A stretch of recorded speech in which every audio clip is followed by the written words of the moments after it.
Born and raised in the motherland, chasing a better life. Story of an immigrant. Concrete pastures.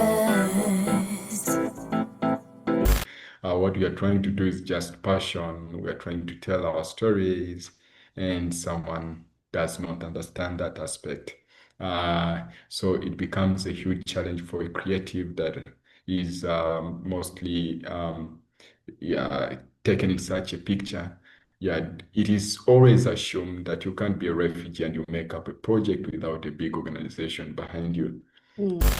All of a sudden, it was so fast. We found ourselves on the ship, and then to Goma, and then all of a sudden, I remember us going through this forest in Bunagana. It was because of the high pressure that was going on when we are transitioning, coming from that particular place. Yeah, I'm a good dancer, by the way, a little bit.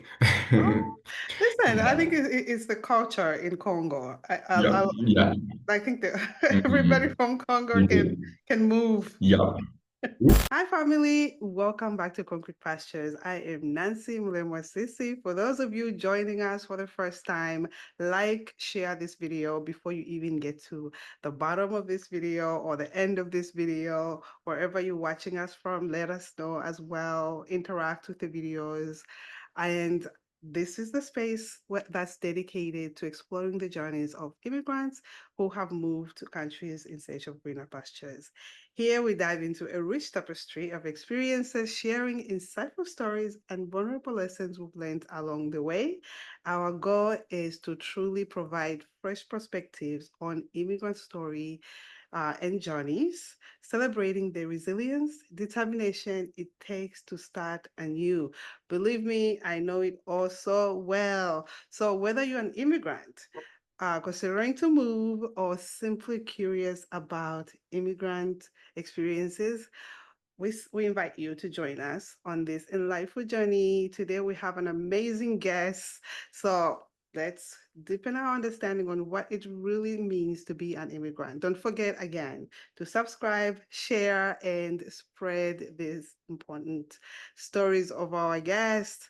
Today, again, I'm joined by the multi-faceted filmmaker, writer, spoken word artist, and dedicated youth leader. Uh, Basically, he's a storyteller, and I'm so excited that he's joining me. Thank you for joining us today and for making time. Welcome, Lois. How are you? Levi's.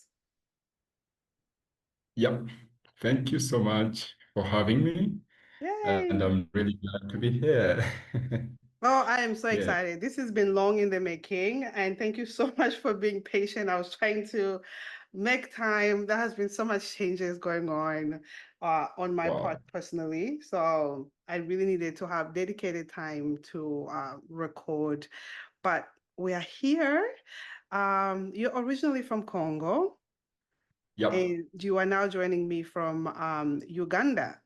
How was that Yes. transition? The transition was not the easy one. Mm, And I should say it wasn't a planned transition from DRC, specifically Bukavu, where I come from. It mm, was a journey mixed with a lot of trials and yeah, a lot of surprises that most of the times I tend to say things we didn't actually know could ever happen. mm, So the transition from DRC uh, is a story of many other people out there, the refugees that are residing in Uganda, a country that is so far hosting at least the second largest population of refugees. oh, So wow. it's a very huge and long journey. Yeah. Well, I grew up in Bukavu. Mm-hmm. I don't know if, yeah, it's a city, and I happen not to be in the city itself. Maybe I should say in the outskirts of the city, and living there. with my dad, who was having a clinic and also a pastor at the same time. And I remember when these attacks started happening around 2011. A lot had been happening already, and the attackers were like, "We are looking for whoever has something." So if you had something, you are a target, a very good target for them. So I think it's one of the things that when we found out we are now a target, we had to know that this is no longer a safe place to be. And yeah, so at one point, particular point, we had a scenario where someone came to report to us that because my daddy's family was that of a polygamous family whereby there was another wife beside my daddy's wife.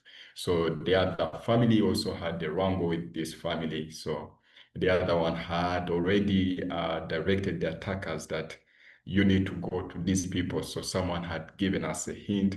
I was a little more of a kid, and these stories I've just been hearing them being narrated.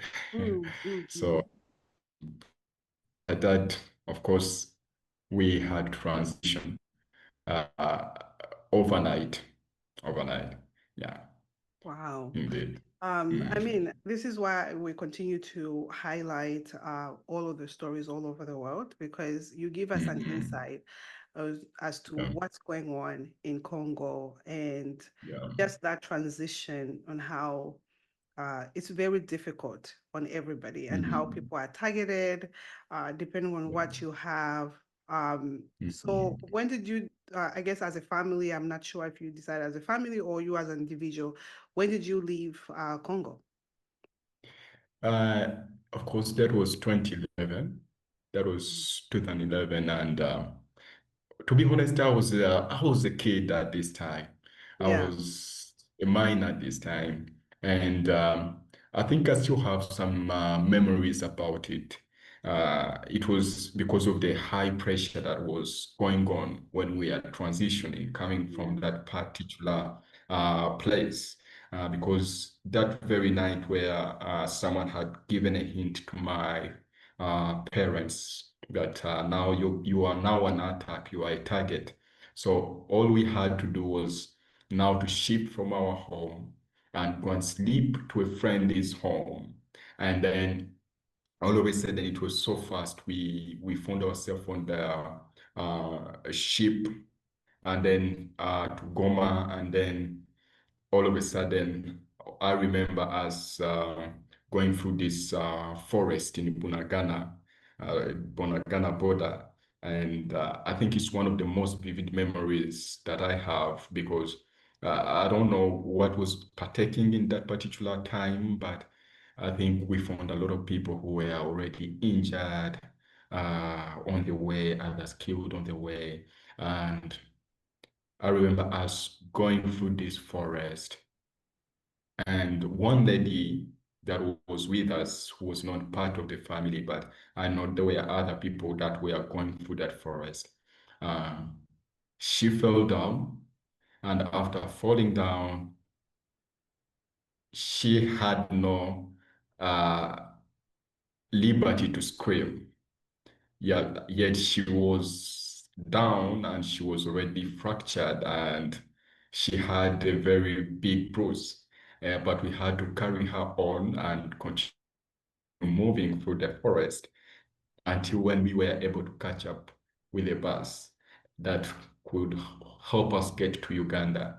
So I try to imagine and think about all of that instance, and it is one that that might have been the least that happened to us, but there are other people who even go through the worst of that as they transition coming from the DRC.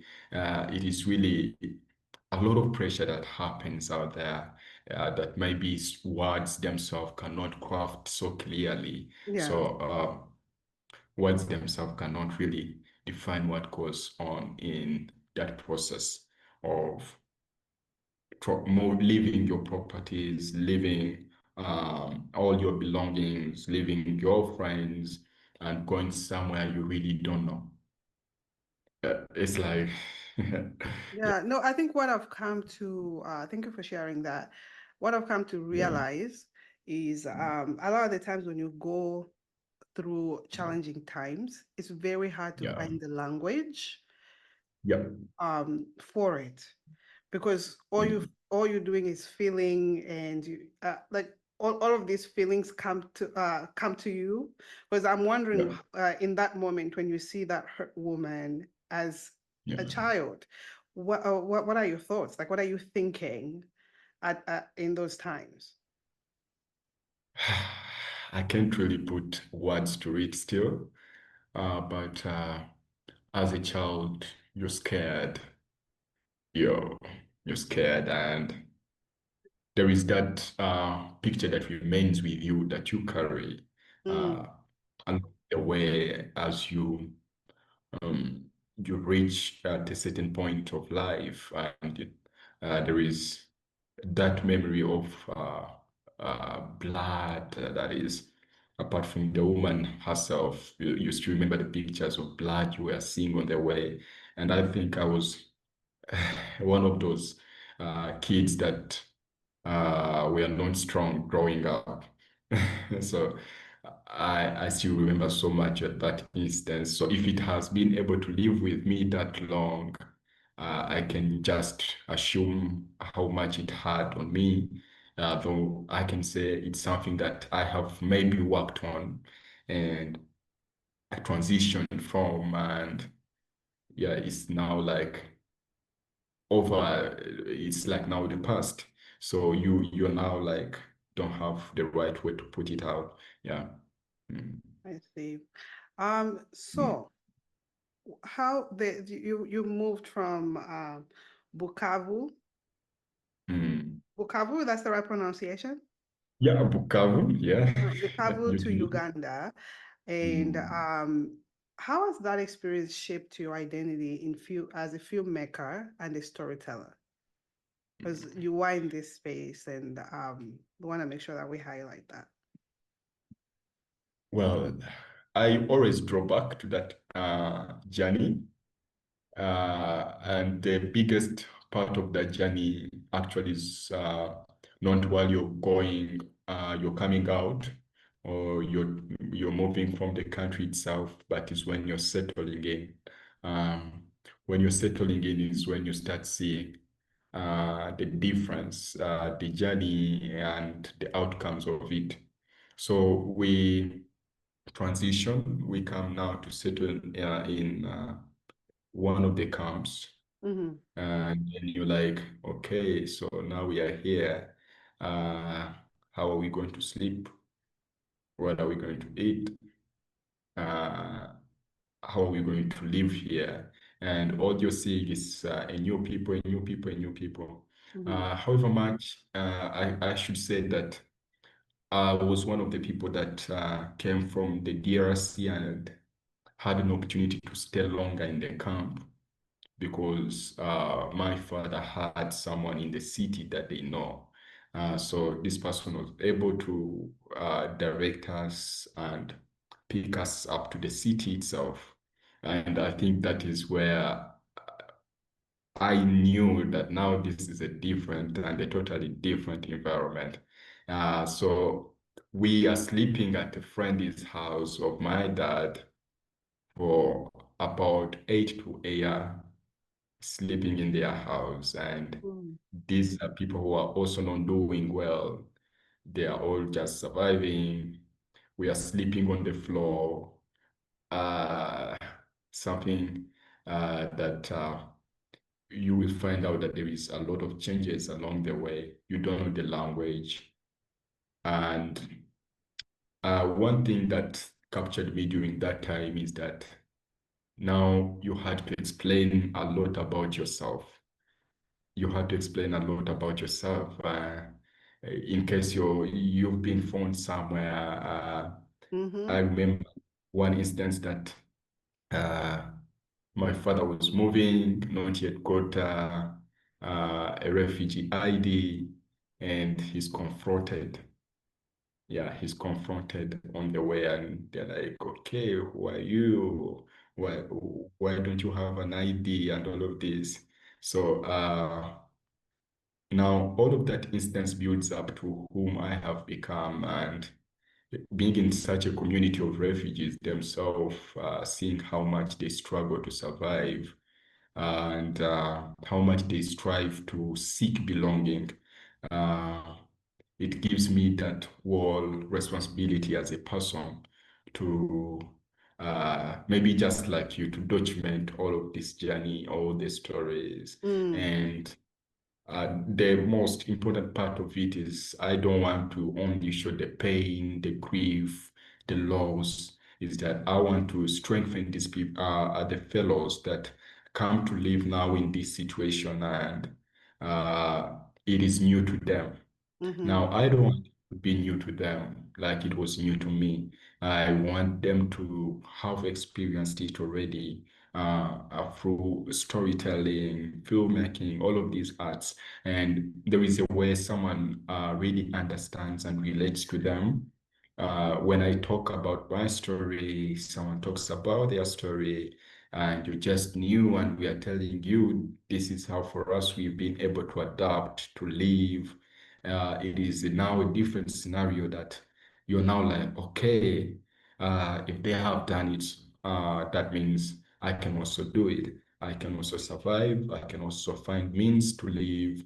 And that's the whole intention of our storytelling. And it has all because this is something we've been through, we've passed through, and we know the weight that it carries to just be there and blah, you're in a new country, you find yourself in a new community. yeah. So that shapes the whole spectrum of me being a filmmaker and a storyteller at large.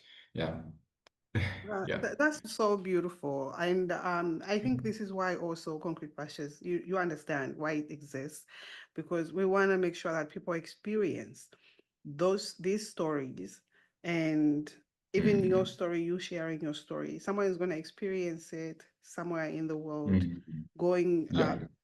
them being a refugee somewhere, and we Mhm. hope it empowers them, it inspires them, that you can move forward, Yeah. and you don't have to be stuck in what has happened to you. You can rise up and do and make a difference in someone else's Indeed. life, in their own life as well. Because I mean, we don't take for granted that you are able to share after you've gone through the so much challenges. Not being in your own home country, uh, displacement, I think is the worst of all. Um, Yeah, indeed. for anybody, and I wouldn't even try to understand that, because this is why whenever I sit down and speak to anybody who's going through it, who's gone through it, I have so much respect for you guys. I really do. Because for me, Wow, even thank you. just as willingly as I came to the US, it was very difficult adjusting to Mhm. culture, adjusting to the language. Even though it's English, you Yeah. adjust to everything. I'm just curious. Um, we're all Africans. How can they tell the difference when you are in Uganda? Like, Oh, yeah, it like being is. stabbed. Like you were saying that your dad was stabbed. Like, how can they even tell the difference? Is it because do we have different features, or I don't understand, or the language barrier? I I really don't have something I can base on when it comes to that, but it's always so visible. I don't know how it comes about. Ah, Uh, yeah, it's so visible. maybe it's the way you Even guys carry yourselves. maybe the way you carry yourself. Apart from that, also the accent itself, the accent, and there is also that unique features, of course, uh, where you most people, most Congolese, they are like, oh, you look alike, you look alike. So I guess they have an image, a picture of us already. Ah, Because I've Mm, interacted with yeah. Ugandans and we all look the same. So I'm like, how can they even tell the difference? Um, I but don't know really. I get it in like different Yeah. countries like Somalia, you can tell Yeah. the difference. But Mm. Uganda, okay, that's You see, very interesting, very interesting. So, as a co-founder of VORM, what mm, inspired you to create the platform, and what impact do you see have you seen so far from yeah. the refugees? Well, I think that goes back from 2019. Uh, 2019, I think I was 17 by then, uh, by That's another thing. 2019. You're so young and already making this Yeah, much impact. I love it. yeah, just I'm making my 24 very soon. Yay! Yeah, Wow. Remember those days. thank you. Yeah, so it was around 2019, I was 17, and we were just seated as colleagues. I remember, I think I had gotten my first phone by then. And I wanted maybe to maximize the camera itself.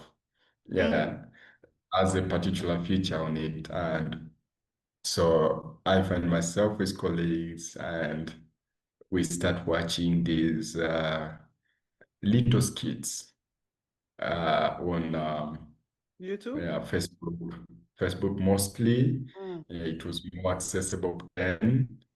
And then these kids, we start loving to make them as idol youth in the community.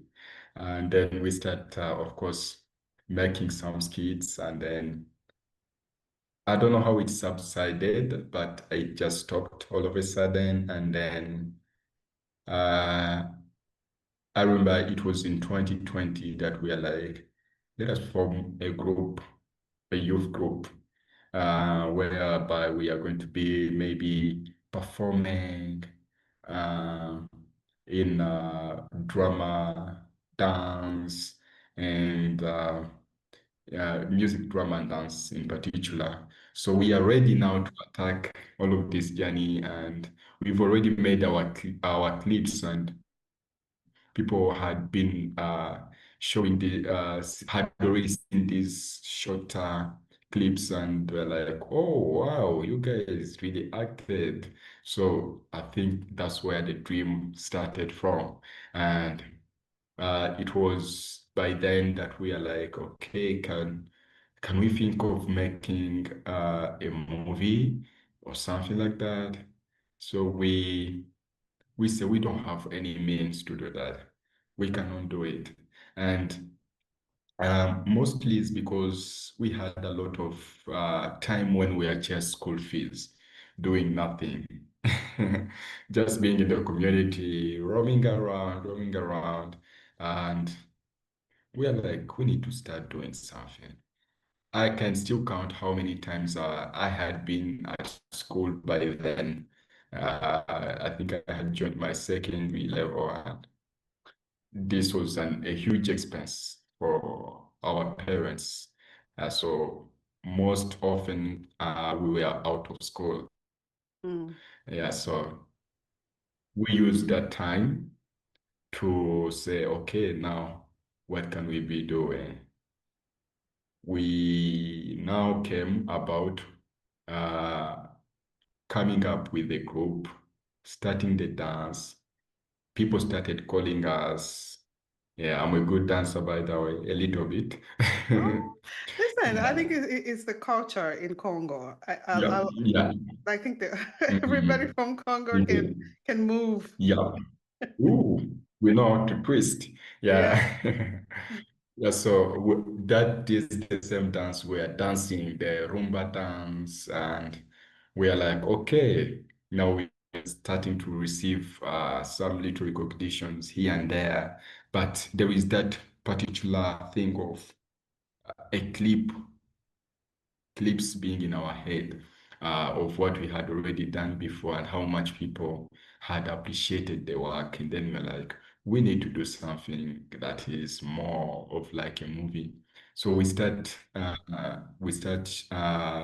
shooting this movie. I don't know how it came about, but I remember we contributed as little as we could, and we met this man who was running an organization which was still growing in the community, and it was called One Youth, One Heart Initiative.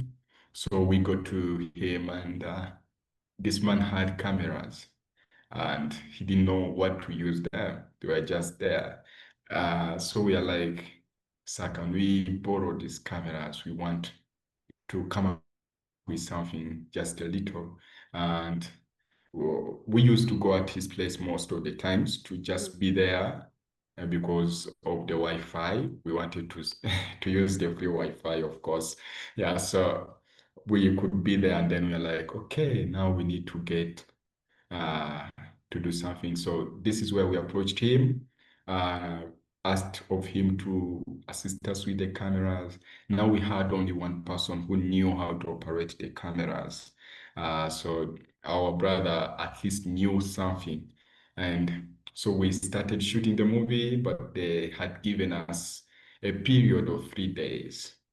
3 days to shoot the movie, and that was the outcomes. Yeah, I think it is on our YouTube channel. We kept Yeah. it there. So, I'll put in the links in the show oh, notes. that is great. So Yes. we shoot this movie as then this is after shooting the movie, we are struggling with editing. Getting a laptop is a tough job. Of course, we had to go back to the man and tell him, can you assist us again with the laptop? And we had already become too much of something. So we are able to access the laptop. Getting software was also a tug of war, I remember. But we are able to also get the software and edited this movie. Now, this movie, it was, I think, an opener to what we wanted to do. And we now transitioned. We wanted to premiere the movie to bring it to the community. Yes. So we talked to the church that was in our community. We thought this is going to be a good spot to launch our film from. So we mobilized the community. We were youth, and we had already walked and explored the small community. So we knew how much we can get to the people. So we talked to the leaders of the church. They accepted. Some were like, oh, this movie is not something that is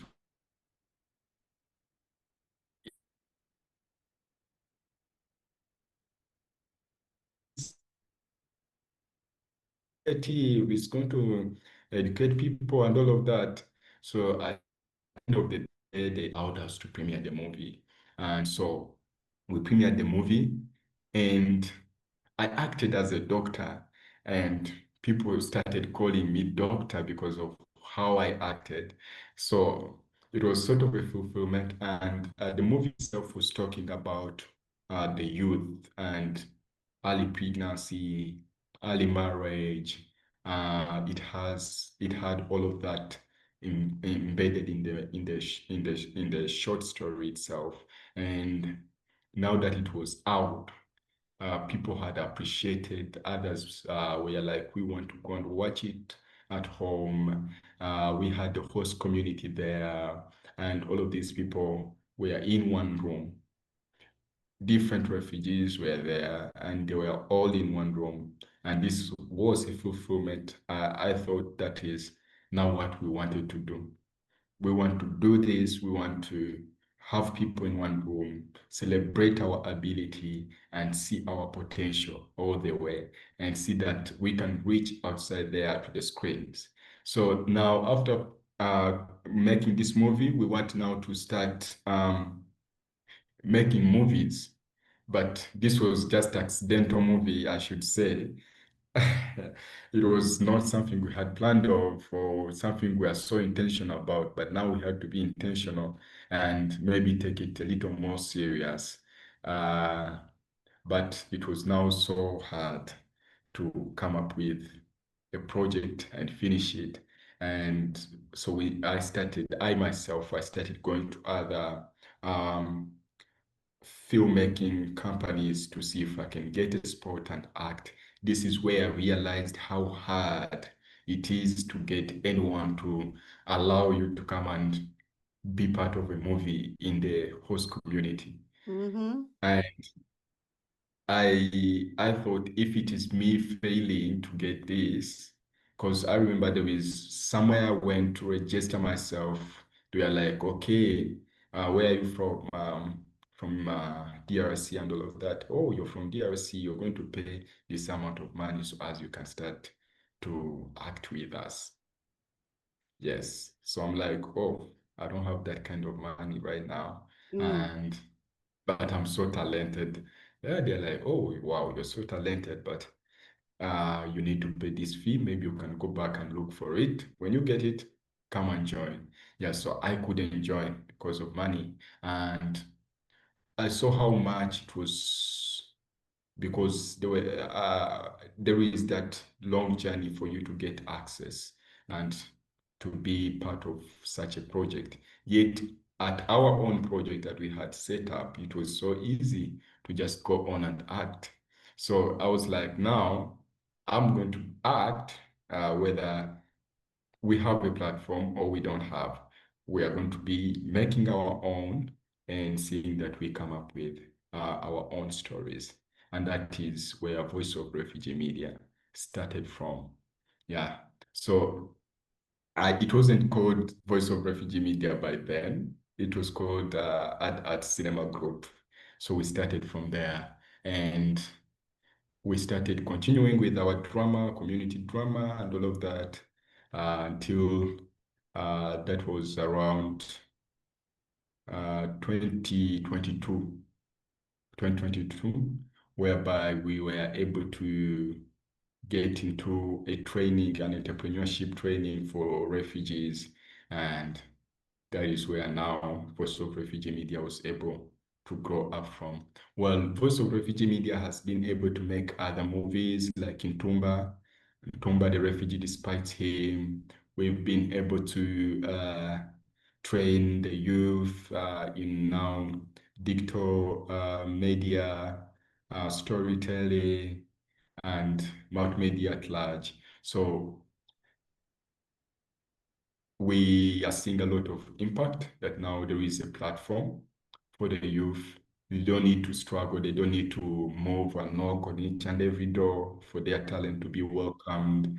Now, Voice of Refugee Media is the place where you go. It's the platform that is ready to embrace you despite of your uh, background. And even if you come and you are a host community member, we know that we are looking for diversity. And our main aim is to tell story with diversity, with an understanding of each other. Because now this is where we live. We need to build that strong relationship, those strong bonds. And yeah, that is so far the progress we've made. Yeah, I think it was a long story. That is so beautiful. Oh, I'm yeah. just so inspired as to the difference Oh, you continue to make in your community and oh, just opening doors for others and not giving up when when you run into these challenges. You open the doors for yourself. It's like, okay, wow. well, Mhm. you're not gonna allow me to train for acting, I'll do my own acting. I'll open up doors Yeah, for others as well as I'm doing that. yeah. This is Mm, so beautiful and this is super yeah. inspiring. Thank you so much for being Mm. bold because Wow, thank this is you. not easy. I'm in media and I with this only I can't imagine filmmaking. The Yeah, editing that goes into it, it's just beyond, yeah, beyond.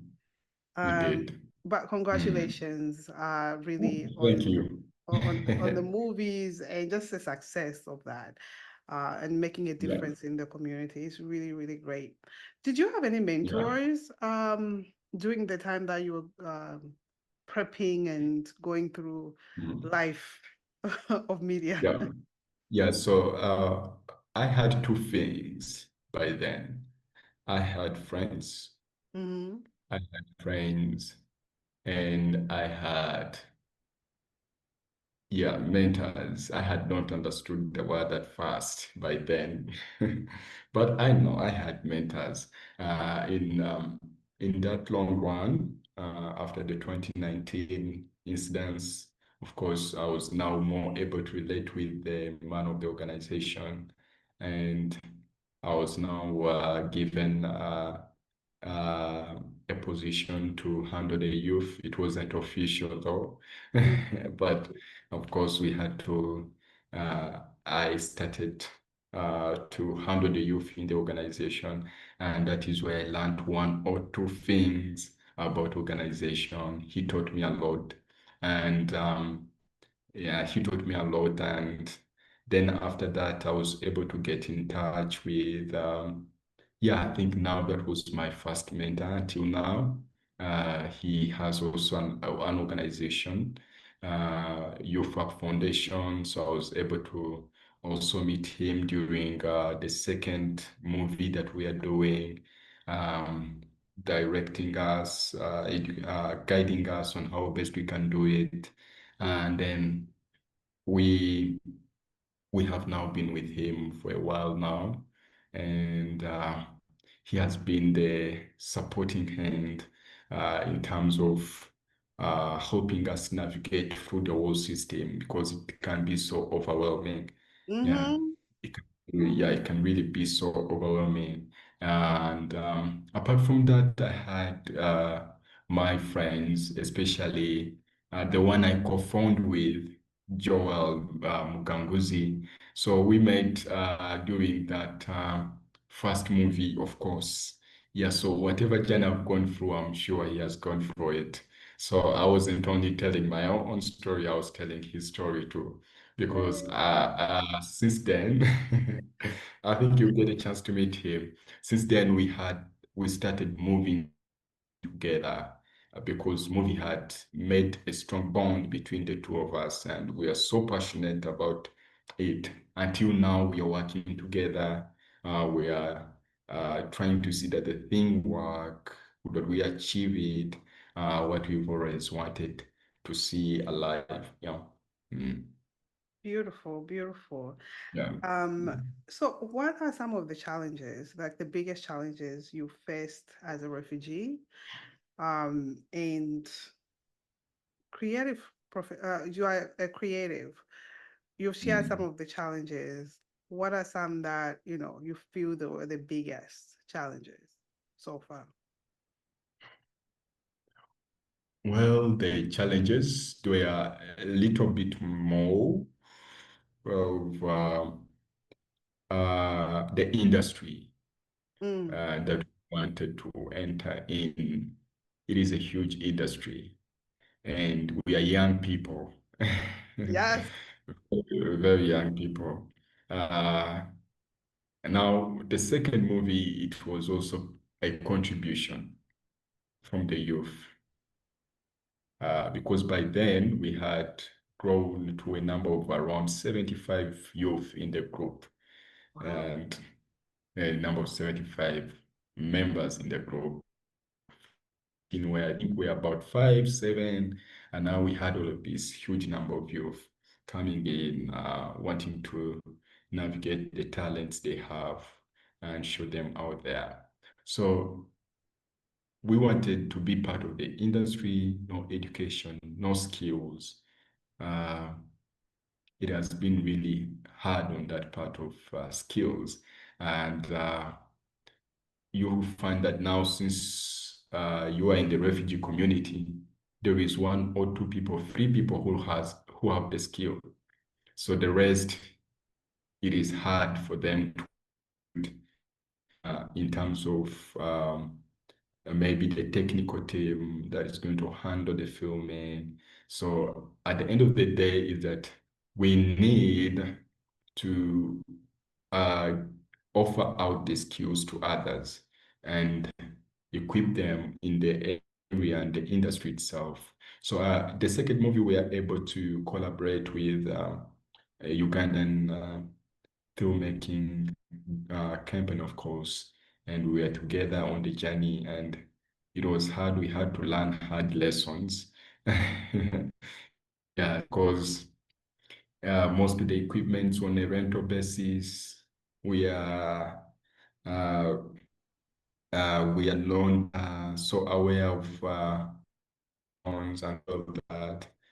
Uh, we are not so much to the Ugandan community, of course, despite the fact that you settle in, most of the times you are limited to access on different venues and all of that. So it becomes so hectic accessing some venues, accessing some places. And so, however much, we've also faced another challenge of yeah, especially the challenge of, I don't know if I've mentioned it, the challenge of lacking the skills for the Yes. youth that we're working with. And then also the instance of uh, that culture aspect, whereby there is in culture, you have your own way of doing things. Maybe the story you want to tell is uniquely different from what the host community can relate to. Sure. And there is that huge gap that is always there. So most of the times you're like, hey, you are an actor, can you come and join us? And then they're like, oh, yeah, but I thought this is a thing for Congolese only, and then like it's not only for Congolese, it's not only for Somalis, not only for refugees, it's for all of us. This is a platform for youth, so as we can grow in diversity, and still there is that Yeah. huge culture divide that is so vivid. And now when we are telling the story, we are telling it more to a certain group of people, and some are left out of the spectrum.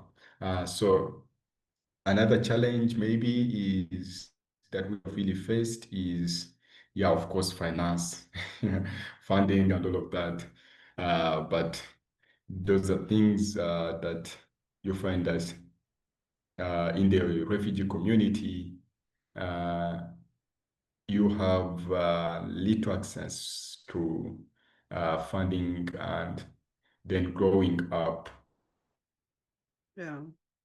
What are the future aspirations for you as just yourself as an artist and for the projects you want to lead in the future?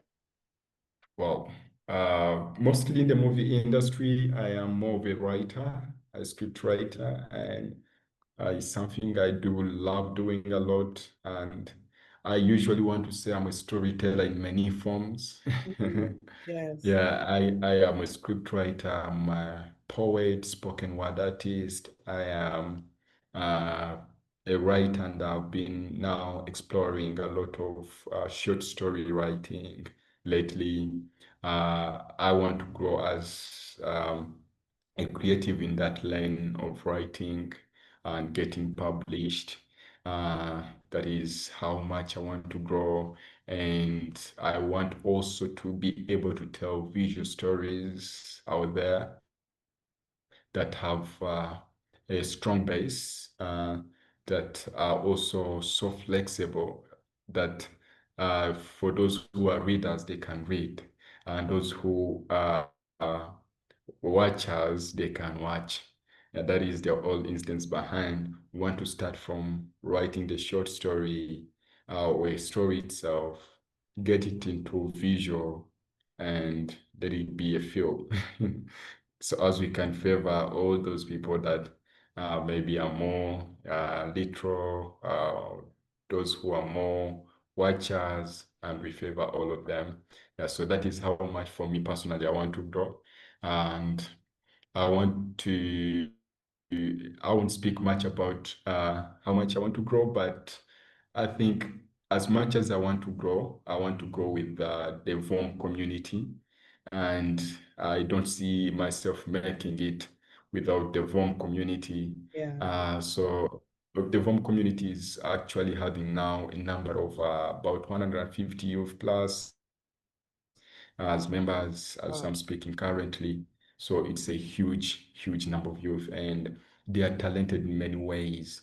We have writers, we have um, those who are into film who can.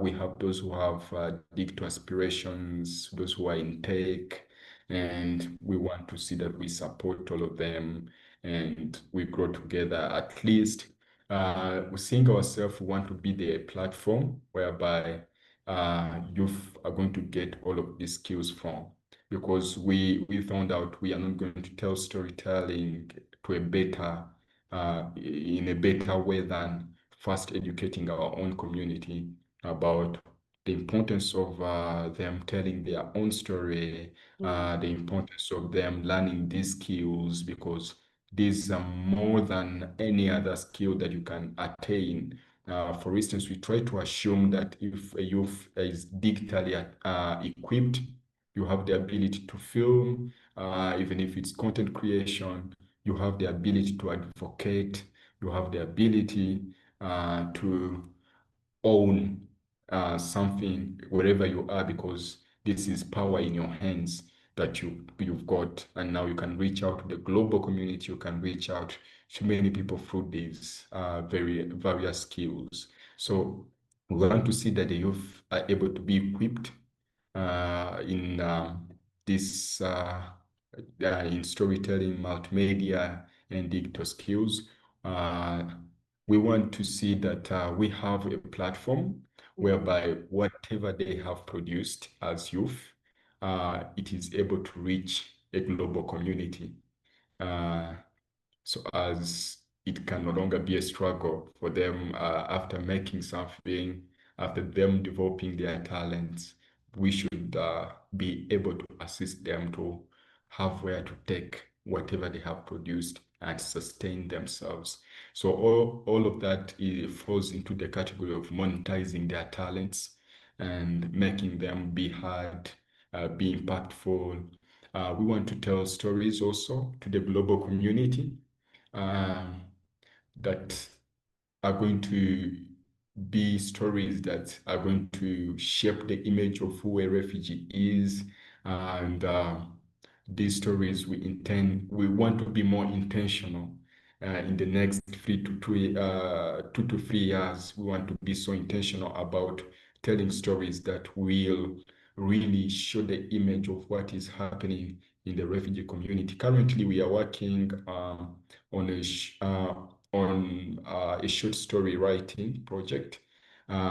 This is more of is made in the form of a travel guide that is guiding people about the different refugee settlements and what to expect there when you go there.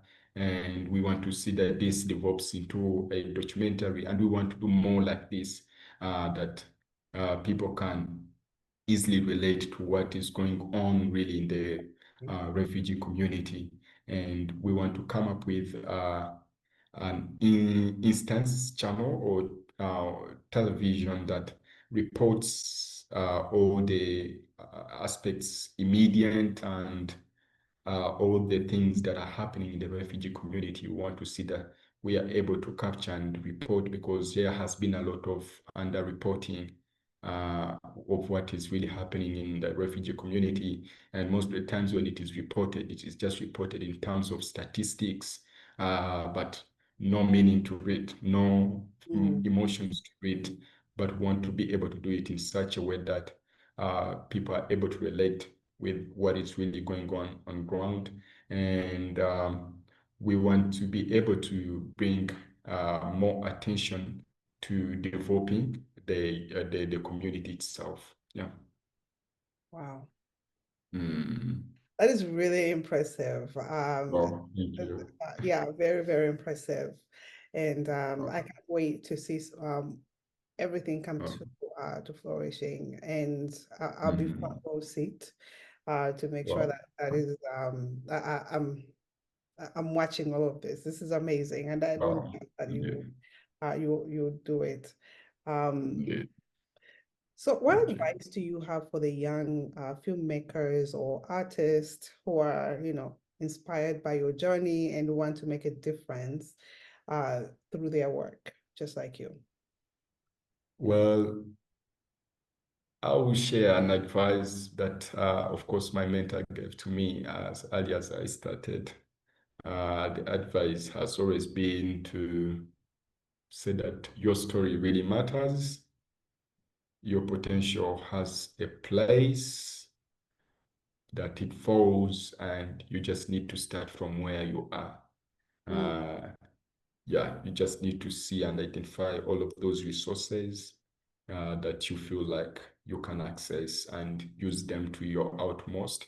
Because I remember, as I've told you, to relate to my story, starting from the phone and now holding cameras, it's a huge transition itself. It's a huge growth from making skits to now making feature films that are now affecting and improving the community. For instance, I've not talked about the movie Ntumba. It's a movie that had a lot of impact. I witnessed its impact. I witnessed in a huge room having many people there, different cultures seated and watching this movie, and all of them associating in one or the other. It couldn't be more different than that from what we really want to achieve. And yeah, so we all need just to start from where we are. Our stories matters. Someone will hear it outside there and it will transform them. So that is my, yeah, advice to the youth. Yeah. beautiful, beautiful. How do you see your role of art and media evolving, addressing social issues, particularly in the context of refugee experiences? Uh, You've shared a little well, more. You've shared just as your last words, I guess. okay. Yeah, and when I try to reason and think about the role of art in this aspect, it is simply that most of the times when we are in this creative aspect and area, you find a lot of we are the first people who get to know stories. I should say we get to know stories because we are so intentional about whatever is happening. We are so alert. We're like, okay, now what is this that is now happening currently? How is it affecting our community? And I feel like we're the ones that initiate policies, the Mhm. ones that initiate uh, movements, that initiate innovations, because we depict what is happening on ground and bring it to people. And these are the people who end up relating to what we are telling, and shapes the narrative, shapes their perspectives, and shapes their actions, of course, in the long run. So, as creatives, it's a huge responsibility for us to be so intentional about the artwork we bring out there, because it is so transforming. It influences change.